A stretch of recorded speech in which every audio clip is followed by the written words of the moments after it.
He said I'd never make it without him. Those words echo in my mind now as I sit in the executive chair that was once his, watching him clean the very floors I used to scrub while he counted his money. The irony tastes sweeter than the champagne I sipped at last night's board meeting, where I officially became his boss.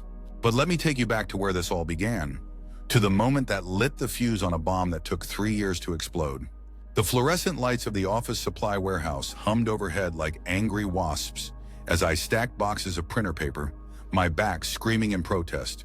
My hands were raw from the cardboard, my uniform shirt damp with sweat, but I kept moving. I had to. The rent was due in 5 days, and I was already 2 weeks behind on my car payment. This job, this soul-crushing minimum wage job, was all that stood between me and complete financial ruin. Marcus walked past my aisle, his expensive shoes clicking against the concrete floor. Even from a distance, I could smell his cologne, something that cost more than I made in a day. He was the regional manager, the golden boy who'd started as a supervisor and climbed his way to the top through a combination of charm, ruthlessness, and what I suspected was a complete lack of conscience. My stomach twisted with that familiar cocktail of admiration and resentment. Marcus had everything I wanted: respect, money, power, and somehow, impossibly, he'd noticed me. Not just as another warehouse worker, but as something more. We'd been seeing each other for 8 months, meeting after work at cheap diners where he'd tell me about his dreams of expanding into new markets, of building an empire. I'd share my own dreams too. My secret plan to start my own logistics company, the business courses I was taking online with the few dollars I could scrape together. That Tuesday started like any other. I was reorganizing the inventory system, a task that wasn't officially part of my job description, but something I'd taken on because I'd noticed inefficiencies that were costing the company thousands. My mind was buzzing with ideas, calculations, potential solutions. I'd been working on a proposal for weeks, staying up until 2 a.m. perfecting the presentation. The opportunity came during the monthly staff meeting. Marcus stood at the front of the room, his tie perfectly knotted, discussing quarterly losses and the need for innovative solutions.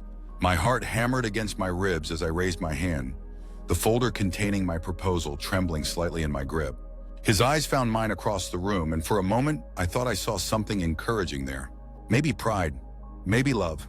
I stood up, my voice surprisingly steady as I outlined my inventory optimization plan, the potential savings, the implementation timeline I'd mapped out in painstaking detail. The room fell silent. A few of my coworkers shifted in their seats, and I could feel their eyes on me. Some curious, others skeptical. But Marcus's expression was unreadable, his jaw tight in a way that made my stomach drop. After the meeting, he called me into his office. I followed him, my pulse racing with anticipation. This was it. This was my moment. The proposal was solid, the numbers were irrefutable, and Marcus would see that I was more than just another warehouse worker. He closed the door behind us, and the click of the lock seemed to echo in the small space. His office was a monument to success, awards on the walls, a mahogany desk that probably cost more than I made in 6 months, family photos that I'd never really looked at closely before. Marcus moved behind his desk, his fingers drumming against the leather surface. When he finally looked at me, his expression was cold, distant. This wasn't the man who'd whispered sweet promises in my ear just days before. This was the regional manager, and I was just another employee who'd overstepped. The words that came out of his mouth next would replay in my mind for years to come, each syllable carved into my memory with surgical precision. He told me my idea was amateur hour, that I didn't understand the complexities of corporate logistics. He said I was thinking too small, that I didn't have the education or experience to understand real business. His voice was calm, almost bored, as he dismantled 3 months of work in less than 5 minutes. But it was what he said next that shattered something inside me. He leaned back in his chair, a slight smile playing at the corners of his mouth, and told me I was cute for trying. That it was sweet how I thought I could contribute something meaningful. Then he said the words that would fuel every sleepless night, every extra hour of studying, every sacrifice I'd make over the next 3 years. He said I'd never make it without him, that I was lucky to have this job, lucky to have him in my life, because without his guidance and protection, I'd be nothing. Just another broke loser with big dreams and no ability to make them happen. The fluorescent light overhead flickered, and I watched a moth bang itself against the bulb, over and over, never learning that the thing it was drawn to would eventually kill it. That's how I felt in that moment. Like I'd been flying towards something bright and beautiful, only to discover it was just another trap. My hands were shaking as I left his office. The rejected proposal clutched against my chest like a shield. The other workers avoided my eyes, and I realized they'd all heard Marcus's raised voice through the thin walls. My humiliation was complete, public, and somehow that made it worse. I finished my shift in a daze, mechanically moving boxes, scanning barcodes, trying to process what had just happened. When Marcus texted me later that evening, asking if I wanted to grab dinner, I stared at the message for a long time. The casual tone, the emoji, the way he was acting like nothing had happened. It was like being slapped twice. I didn't respond. Instead, I sat in my tiny apartment, surrounded by business books I'd bought secondhand, and felt something cold and hard crystallize in my chest. It wasn't just anger, though. That was there too. It was something deeper, more focused. It was the birth of a plan I didn't even know I was capable of making. The next few weeks blurred together in a haze of routine and suppressed rage. Marcus continued texting, calling, showing up at my apartment with flowers and apologies that felt hollow. He'd explained that he was under pressure from corporate, that he had to maintain professional boundaries during work hours, that he believed in me more than anyone. But I'd seen behind the mask now. I'd seen the casual cruelty, the way he could dismiss 3 months of my life's work without a second thought, the way he could reduce me to nothing and then expect me to be grateful for the privilege. I played along, accepting his dinner invitations, letting him think his charm offensive was working. But inside I was changing. Every conversation became research. Every intimate moment became intelligence gathering. I started paying attention to things I'd ignored before. The way he talked about his competitors, his fears about the company's future, his own insecurities that he masked with expensive suits and corporate buzzwords. The business courses I'd been taking online became my obsession. I signed up for additional classes, draining my savings account to pay for advanced logistics management, supply chain optimization, and most importantly, entrepreneurship. I studied with the intensity of someone preparing for war, because that's exactly what I was doing. 3 months after the meeting, I found the ammunition I'd been looking for. I was at Marcus's apartment, pretending to watch a movie while he took a work call in the next room. His laptop was open on the coffee table, and I could see emails cascading down the screen. One caught my attention. A thread about a new client, a small manufacturing company looking for logistics support. My heart rate spiked as I read the correspondence. The client was offering a significant contract, but they were concerned about the company's recent performance issues. Marcus was in full damage control mode, promising improvements that I knew were impossible with their current system. But I also knew something Marcus didn't. I'd been researching this exact type of client for months, studying their needs, their pain points, their decision-making processes. I knew what they really wanted, and I knew how to give it to them. That night, I lay awake staring at the ceiling, the gears in my mind turning. I thought about the proposal Marcus had rejected, the one gathering dust in my desk drawer. I thought about the 3 years I'd spent watching him fail to implement basic efficiency measures while taking credit for everyone else's work. Most of all, I thought about his words. You'd never make it without him. The plan began to take shape slowly, like a photograph developing in a darkroom. It would take time, patience, and a level of strategic thinking I wasn't sure I possessed. But I had something Marcus didn't. Nothing left to lose and everything to prove. I started small. I reached out to former coworkers who'd left the company, people who'd been frustrated by the same inefficiencies I tried to address. I discovered I wasn't alone in my observations. 3 different people mentioned the same problems, the same missed opportunities, the same cycle of mediocrity that Marcus perpetuated. One of them, Sarah, had started her own consulting firm after leaving. She specialized in supply chain optimization for small businesses, exactly the kind of work I'd been dreaming about. When I contacted her, explaining my situation and my ideas, she was intrigued enough to meet for coffee. That coffee meeting changed everything. Sarah listened to my proposal, the same one Marcus had dismissed, and her eyes lit up with recognition. She told me it was brilliant, that she'd been looking for someone with exactly my insights to partner with on a new project. The project was a logistics platform for small manufacturers, the kind of companies that were too small for the big players, but too complex for simple solutions. Sarah had the business connections and the startup capital, but she needed someone who understood the ground-level operations, someone who could design a system that actually worked. Someone like me. I quit my job 2 weeks later, though I didn't tell Marcus the real reason. I spun a story about a family emergency, about needing to move back home to take care of my sick mother. He was understanding, even sympathetic, offering to help with the transition. The irony was almost too much to bear. My last day at the warehouse was surreal. I walked through the aisles I'd memorized, past the inventory I'd organized, through the break room where I'd eaten countless sad lunches while dreaming of something better. My coworkers threw me a small goodbye party, and Marcus even made a speech about what a dedicated employee I'd been. If he only knew that his dedicated employee was about to become his biggest nightmare. The first 6 months of building the platform were brutal. I worked 18-hour days living on coffee and determination. Sarah handled the business development while I focused on the technical aspects, designing a system that could adapt to different types of manufacturing operations. The breakthrough came when I realized that most logistics platforms were designed by people who'd never worked in a warehouse, never felt the frustration of inefficient systems, never had to explain to a manager why the numbers didn't add up. I was designing from the inside out, creating solutions for problems I'd lived with for years. Our beta test was with a small electronics manufacturer in Ohio.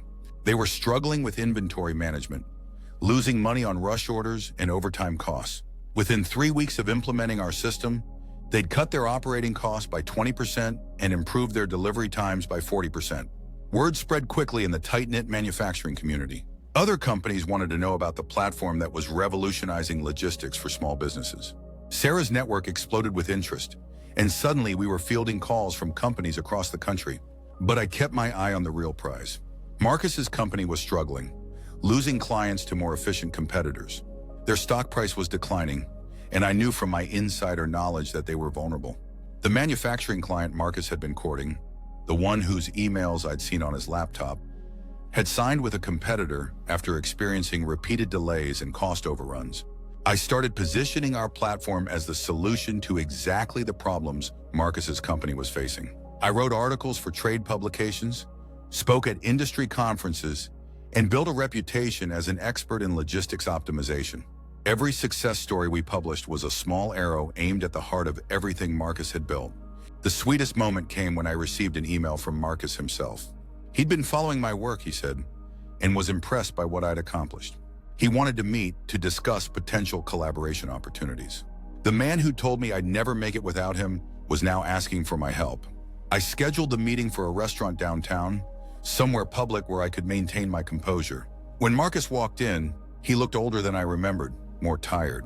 The expensive suit couldn't hide the stress lines around his eyes, the way his shoulders sagged with the weight of a failing business. He started with small talk, asking about my family, complimenting my success.